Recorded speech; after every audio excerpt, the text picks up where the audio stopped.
Hipertensi disebut sebagai pembunuh diam-diam karena sering timbul tanpa gejala. Hipertensi dapat mengakibatkan kerusakan pada otak, mata, jantung, pembuluh darah, ginjal, bahkan mengakibatkan kematian.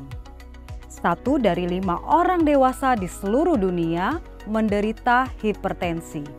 Karena itu, penting bagi kita untuk mengetahui bagaimana penanganan hipertensi hingga tuntas. Nah, organ apa lagi nih dok yang berperan di dalam pengaturan tekanan darah selain si jantung dan si pembuluh darah?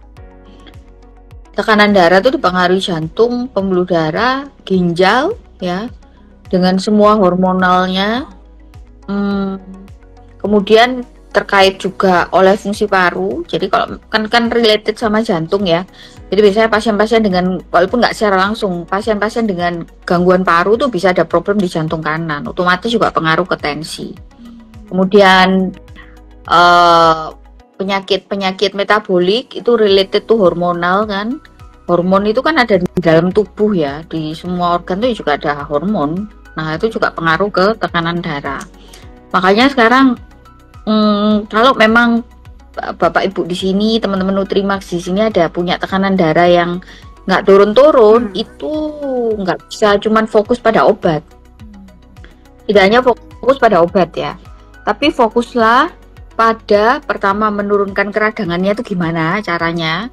Terus yang kedua juga fokus bagaimana cara untuk mengatur pola hidupnya, mulai dari tipe makanannya, stresnya, tidurnya, semua itu diperbaiki ya. Oke, ini kita udah mulai paham ya, yang selama ini kita belum ngeh gitu tadi masalah keradangan. Betul banget tuh pada komen ya. Kita jadi dapat ilmu baru nih ya tentang keradangan ini ya. Oke, kita lanjut dulu. Tadi dokter juga sempat sebut tentang gula. Memang berdasarkan survei dari American Diabetes Association, itu katanya 70% penderita diabetes juga ngalamin yang namanya ini hipertensi, bahkan cukup kronis. Nah, gimana dok kaitan antara si diabetes dengan hipertensi? Jadi diabetes itu adalah salah satu penyakit yang dia bisa mengakibatkan kerusakan pada pembuluh darah dari atas sampai bawah, head to toe, kena semua kalau diabetes. Karena gula itu kalau berlebih, maka dengan yang namanya keradangan bisa membentuk bahan namanya glikasilasi end product. Jadi itu suatu bahan radikal bebas ya. Dan bahan-bahan radikal bebas itu akan merusak pembuluh darah. Makanya pada pasien diabetes sudah hampir sesuatu yang common, dia tidak cuma sendiri begitu kena diabetes. Itu biasanya ada diabetes, kemudian kolesterol, kemudian tensi dan asam urat jadi satu gitu ya. Karena ada keradangan yang meluas di pembuluh darah pada pasien diabetes. Gitu. Jadi kalau udah kena diabetes nih, aduh, nggak cuma satu yang kita urusin ya.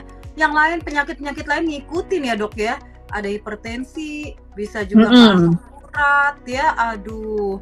Jadi itu udah apa ya, memang namanya penderita diabetes makanya rentan banget kena yang namanya komplikasi. Jadi kemana-mana tadi, karena dari atas sampai ke bawah ya. Nah dok, untuk tekanan darah yang tinggi nih, berarti akhirnya pembuluh darahnya kayak kalau dipaksa gitu terus ya, makin tinggi tekanan, berarti pembuluh darah itu bisa rusak dong ya, bisa bahkan pecah ya, nanti ke komplikasi berarti bisa stroke, pecah pembuluh darah gitu ya. Nah gimana dong dok penanganannya nih supaya hipertensinya bisa terkontrol dengan baik? Otomatis yang pertama untuk prinsip pengobatan semua penyakit ya, itu pertama lifestyle Mbak Erni. Jadi pola hidupnya dulu itu yang pertama. Biasanya kan pasien tuh senangannya fokus pada obatnya ya. Kalau ke dokter biasanya gitu yang diprotes, kenapa kok aku udah pakai 3-4 macam obat nggak turun gitu kan. Padahal di rumah makanan dan lifestyle-nya belum diperbaiki. Jadi pilar utama untuk penurunan tensi itu tetap pada olahraga, diet, ya, lifestyle, kemudian pola tidur, itu 3 itu harus benar dulu. Baru setelah itu kita akan menambahkan pada obat. Andai kata obat ini tidak berhasil, maka kemungkinannya pertama, yang 3 ini tadi masih belum bagus pengaturannya, atau cara minum obatnya salah, atau ada sesuatu tersembunyi yang kita tidak ketahui. Contoh, ada pasien-pasien yang ternyata tensinya nggak terkontrol setelah diperiksa lebih lanjut ada tumor ginjalnya, kan beda ya ceritanya. Ada pasien-pasien yang tensinya nggak terkontrol ternyata ada gangguan tiroidnya. Yaitu ceritanya beda lagi gitu loh, harus mengontrol tekanan darah plus tiroidnya gitu. Jadi banyak yang harus kita perbaiki, termasuk makan garamnya gimana, minum kopi enggak, alkoholnya gimana, ngerokoknya gimana, istirahatnya cukup apa enggak gitu. Iya. Jadi betul-betul memang perubahan gaya hidup itu penting banget ya. Nah, Dok, organ mana yang harus kita prioritaskan untuk dilindungi? Jantungnya kah, atau pembuluh darahnya kah, atau ginjalnya kah, atau organ-organ lainnya, Dok? Semua organ itu penting ya, gak bisa milih yang mana. Jantung penting, otak juga penting, ginjal juga penting. Ada yang mau terjantungnya selamat tapi otaknya kena, akhirnya jadi stroke, nggak mau juga kan. Ada juga, emang ada yang mau kayak misalnya jantungnya selamat, habis itu cuci darah, nggak mau juga kan. Jadi sebetulnya untuk mengatasi dari hipertensi itu termasuk salah satu pilar yang penting mengatasi yang namanya keradangan oksidatif stresnya itu sangat membantu. Nah, jadi benar-benar harus nggak cuman konsumsi yang namanya obat, tapi ya antioksidan tuh peranannya penting gitu. Jadi harus dipastikan. Plus mulai dicatat. Jadi sebetulnya di rumah itu tidurnya cukup enggak? Ada stresnya enggak? Stresornya teratasi enggak gitu kan? Sering banget kalau penderita hipertensi itu kan kena ke mata, sering ya, Dok ya. Sering banget juga masalahnya ke stroke, sering banget juga. Berarti di situ si pembuluh darah ini udah getas gitu, atau maksudnya udah kaku atau gimana, Dok? Apa namanya? Mudah jadi tipis gitu. Karena ditekan terus-menerus. Kaku dan jadi rusak struktur pembuluh darahnya ya. Artinya kalau pembuluh darah rusak itu udah nggak bisa diperbaikin lagi, Dok? Nah, kalau ditanya memperbaiki, ya otomatis kalau sudah rusak kan nggak bisa diganti ya. Tapi kita bisa menghambat kerusakan lebih lanjut. Dan pada beberapa organ, katakan pembuluh darah kita tuh kan pinter ya, karena Tuhan menciptakan tuh sedemikian sempurnanya manusia tuh ya organnya. Jadi misalnya aliran darah yang ke satu organ terhambat, itu maka pembuluh darah itu punya kemampuan untuk membentuk pembuluh darah yang baru, revaskularisasi gitu ya. Itu tuh bisa. Nah, jadi tapi kan tergantung usia juga ya Mbak Erni ya. Kalau memang semakin tua otomatis pembentukan yang namanya aliran darah baru dan sebagainya itu kan menjadi lebih sulit. Tapi kita bisa mulai dengan lifestyle yang baik, harapannya bisa terjadi yang namanya pertumbuhan pembuluh darah baru pada organ-organ tertentu, sama yaitu kasih antioksidan. Oke, jadi orang-orang yang terdiagnosis hipertensi, yang minum obat sering banget nih bilang nggak turun-turun. Nah, berarti tadi ya, Dok ya, lifestyle-nya itu yang harus dirubah. Contoh ya, saya kasih contoh satu kasus yang cukup ekstrim. Jadi saya pernah punya pasien saya itu makan sehat, nge-gym, olahraga, bodybuilder, coach nutrisi, tapi kena stroke karena tensinya tinggi. Penyebabnya apa? Tidurnya kebalik. Jadi kebetulan ngajar kan, ngajar mahasiswanya tuh banyak di luar negeri.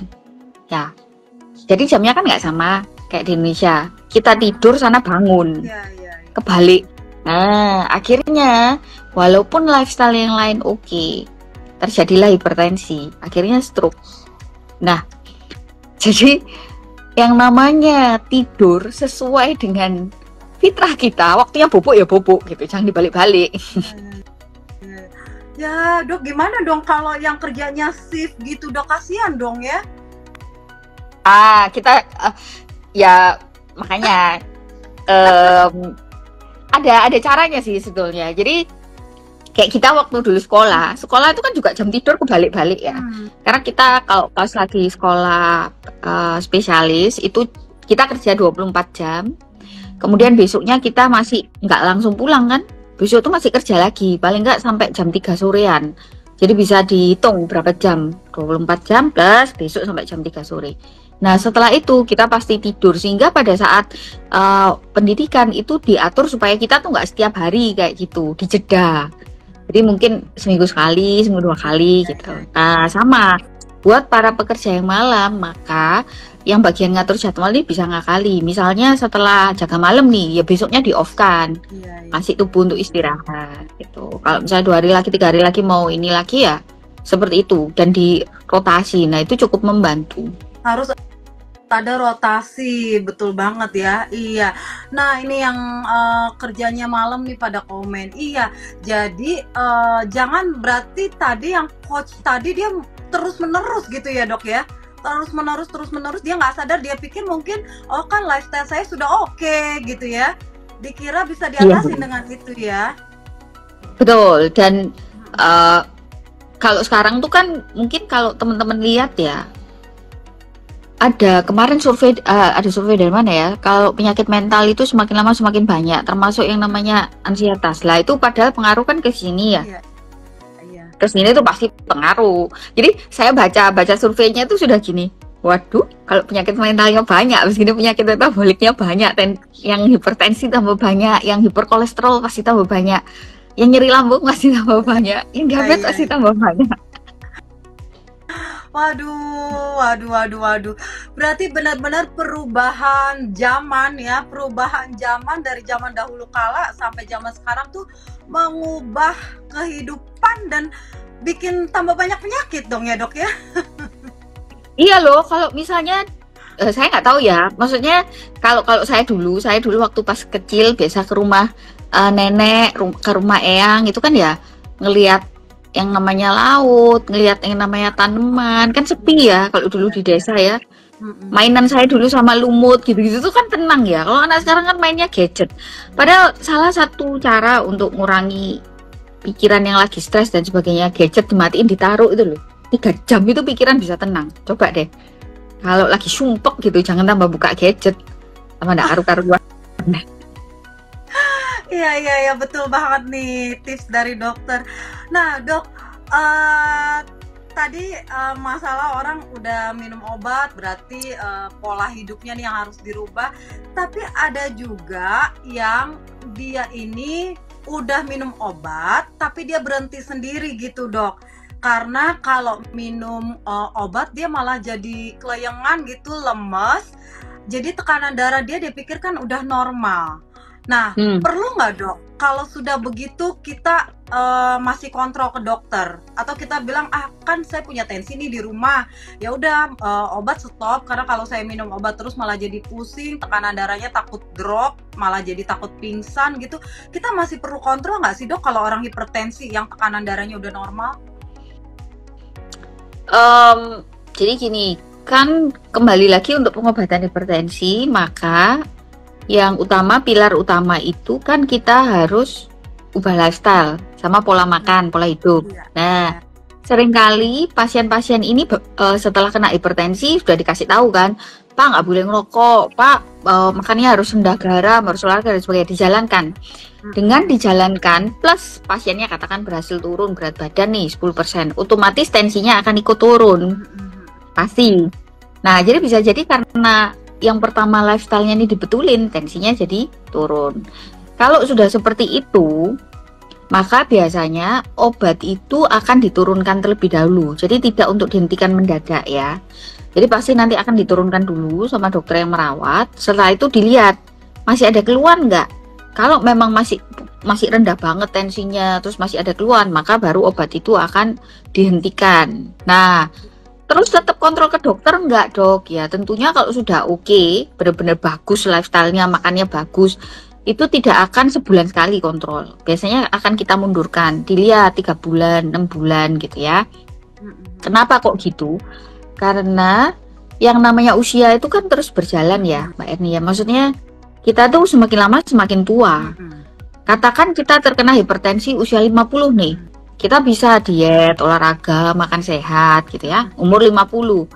Tapi pada saat kita usia 60, otomatis kan kualitas pembuluh darah kita akan mengalami penurunan secara alami. Walaupun pola makan kita bagus. Ya kan? Sama kayak kulit di luar ini yang semakin lama semakin keriput, organ kita pun sama. Bisa semakin lama fungsinya menurun, dan pada saat fungsinya menurun, pembuluh darahnya itu jadi kualitasnya kurang baik, tensi yang awalnya bagus ini tiba-tiba bisa naik lagi. Nah, seringkali kelupaan, gak kontrol, tiba-tiba ada problem pada ginjal dan sebagainya, nggak pernah kontrol, overshoot, langsung naik. Iya. Jadi memang benar ya, yang namanya orang bilang tuh umur nggak bisa bohong gitu ya. Jadi semakin bertambah usia, semakin bertambah usia pasti sudah akan terjadi penurunan organ ya dok ya. Ya kalau kita tadi kenanya di usia 50, di 60 kita pikir kita oke-oke aja main ngentiin obat, wah itu nggak boleh ya. Berarti harus tetap ke dokter untuk nanti dokter pantau, oh dosis obatnya yang diturunkan, dipantau lagi, oh nanti kalau memang sudah stabil terus baru bisa. Jadi kita nggak boleh sendiri main berhentiin aja gitu dok ya. Kalau memang sudah hipertensi ya, kontrol ke dokter. Nah, ini juga banyak juga nih yang mengalami gini dok. Kan tadi hipertensi misalnya 150 sistoliknya per 95 diastoliknya. Ternyata dengan perubahan gaya hidup ya, dia juga minum obat yang tadinya 150 sistoliknya jadi 120, berarti sudah 30 poin. Tapi kok yang diastolik ini sering banget banyak yang ngalamin, tadinya 95 kok cuman ke 92 ya dok ya. Ini hipertensi yang apa nih dok yang diastoliknya susah banget turun? Hipertensi ada 2, sistol sama diastol. Diastol itu kan diukur pada saat jantungnya relaksasi. Tekanan di dalam pembuluh darah pada saat jantung relaksasi tidak memompa. Itu namanya tekanan darah diastolik. Sehingga pada saat diastoliknya lebih tinggi, itu sebetulnya kita akan sangat aware ya. Karena lah ini jantungnya istirahat aja tensinya kok tinggi gitu kan. Nah, pada kondisi seperti itu maka penggunaan obat-obatan itu tetap diperlukan, jadi nggak bisa dihentikan. Biasanya nanti kita akan kerjasama sama dokter jantung ya, mereka akan mencari kenapa kok diastoliknya ini nggak bisa turun walaupun lifestyle-nya bagus, kemudian makannya oke, mungkin ada sesuatu di jantungnya, ada sumbatan atau apa gitu ya. Itu Oke, jadi kalau sistolik itu saat jantungnya memompa, kalau diastolik itu saat jantungnya relaksasi. Tapi saat relaksasi aja kok tinggi gitu, berarti itu juga harus diwaspadai gitu ya, kan dia harusnya rileks gitu ya dok ya? Iya. Iya. Jadi bisa nanti dokter penyakit dalam bisa kerjasama ke dokter jantung dan pembuluh darah. Jadi bisa dicari lebih detail lagi ya dok ya, penyebab dari kenapa itu dia diastoliknya sulit turun ya. Silakan dok, sebagai penutup boleh simpulkan ya, closing statement. Silakan dokter. Ya, jadi kembali lagi ya, darah tinggi ini adalah satu penyakit yang semakin lama nih semakin banyak insidennya ya. Jadi kita harus mewaspadai. Jangan lupa kita tuh harus rutin kontrol ke dokter walaupun tensi kita sudah teregulasi. Karena kadang-kala kan kita nih nggak tahu di dalam tubuh kita ini ada perubahan apa. Contoh fungsi ginjal kita mungkin berubah, jantung kita mungkin membesar, sehingga semuanya itu membutuhkan penyesuaian obat. Nggak bisa pakai preskripsi tetangga ya teman-teman. Dan dalam salah satu kunci untuk pengelolaan, selain dari pola hidup, pola makanan, mengatur diet rendah garam, maka jangan lupa konsumsi antioksidan, karena antioksidan itu sangat berpengaruh untuk membantu mencegah kerusakan pada yang namanya organ gitu. Oke, dokter, terima kasih banyak.